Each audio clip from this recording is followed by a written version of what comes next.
Hello folks, and welcome to what will be a wrapping up video for this building of the Debutante. This is a model that was designed by a prolific modeller both in aero modelling and model boats, Vic Smead, who designed this in 1952, and I believe it was the Christmas special free plan in the Aero Modelling magazine.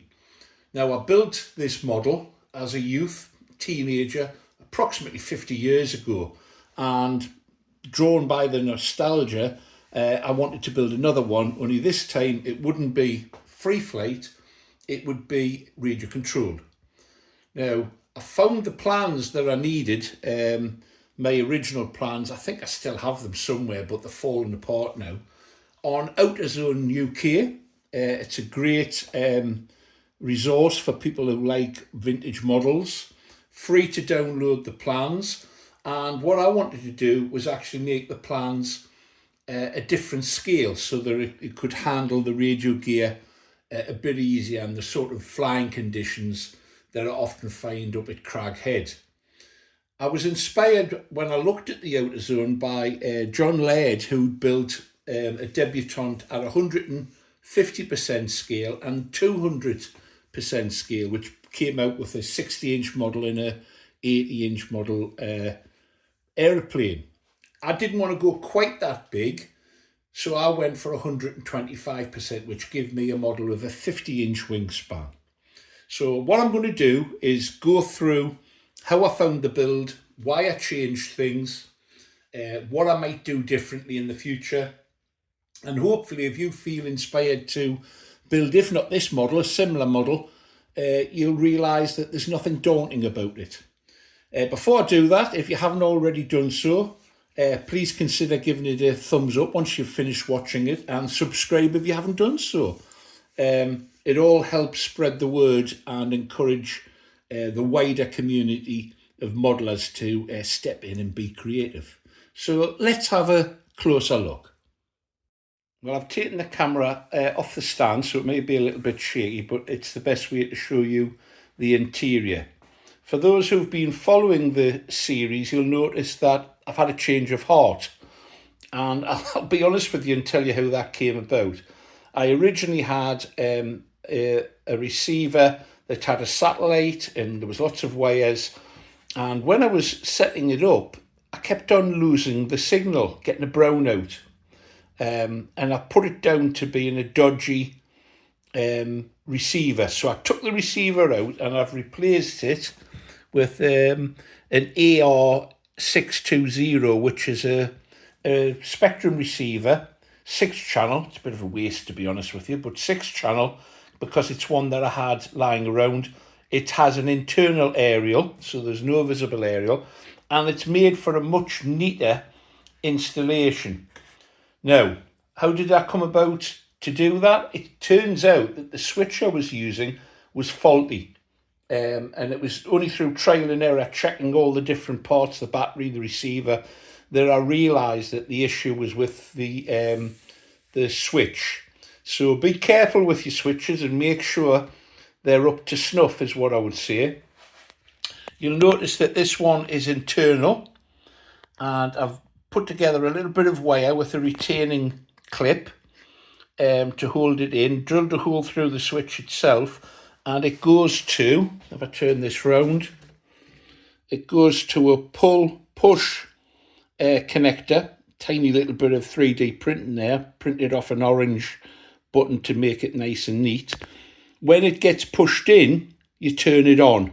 And I explained in the last video, the logic behind that is you're more likely to push a switch in when you launch it than you are to pull it out. So you only put, if you do it the other way around, there's a chance you could turn the receiver off. And I've done that before. You end up with a free flight model that disappears into the blue yonder, but never mind. So it looks neat.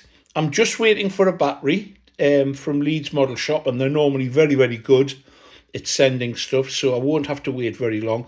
And that's going to allow me to fine tune the balance. And the CG I've marked with 2 blue stickers. It's actually quite a way back to what people would normally be associating with a radio control model, and that's because of the tail.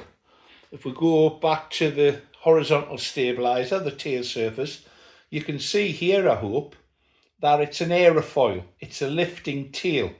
And if you've got a lifting tail rather than a flat piece of wood, that has the effect of pushing the CG back on a model.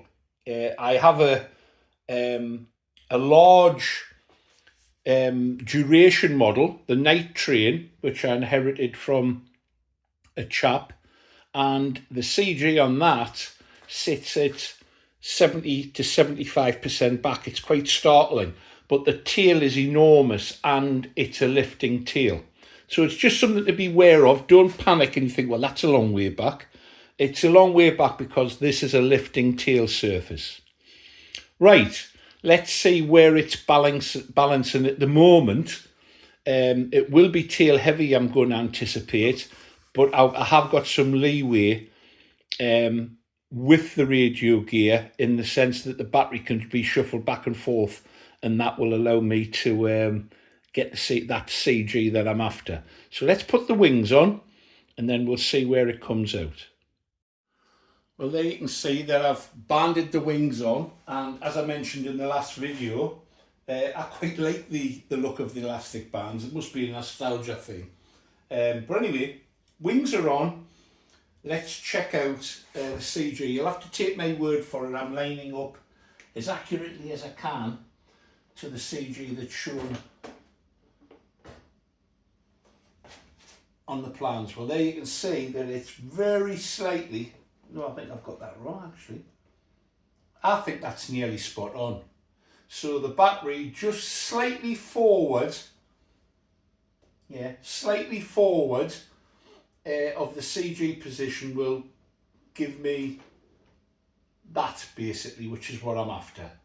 So there's going to be no parasitic weight added to the model. It's got quite a big engine in, more of that in a moment. And it's a throttled engine, diesel, but that means I can throttle it back as well.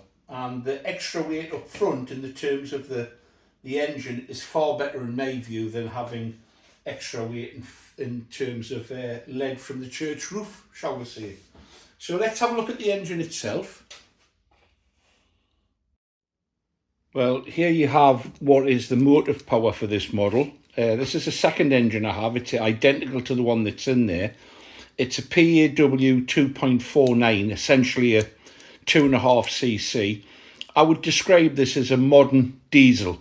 And why is that important? Well, it's very powerful for its size and it can catch you out. I'm not too worried about that because it's throttled and the throttle goes both ways. I'll probably take this model off on about half power and see what happens and take it from there. But there you go. That's the installation. There's the control rod for the throttle. This lighter colour you can see here, I needed to Dremel it out a little bit more to allow for this clevis.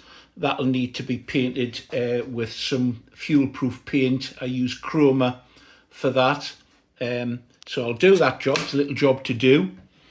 So what have I done and how have I modified things? Well, I took the original excellent design for a free flight model and I've made it a little bit bigger. The model's a little bit heavier.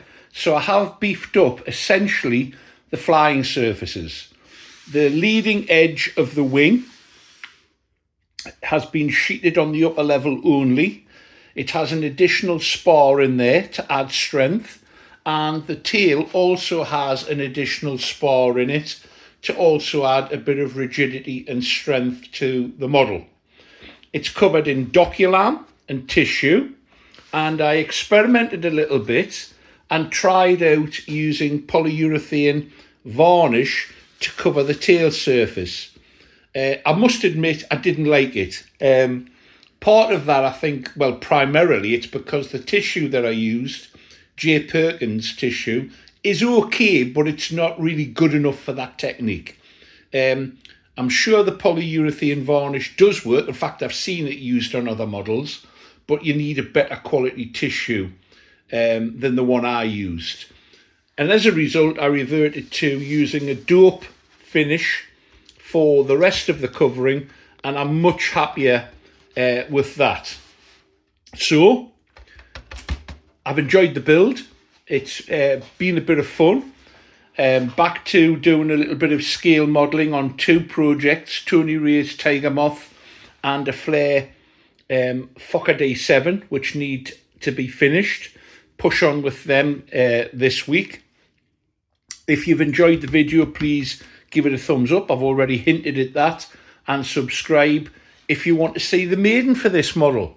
The next opportunity that comes my way to get to the field and that the conditions are right, I'll be giving this a go and see how it goes. I hope I get as much enjoyment out of it now as I did some 50 years ago. That's the whole point of vintage nostalgic modelling for me. It brings back lots of pleasant memories. Get out and get flying, folks, and if you can't get flying, why not be creative? Take care.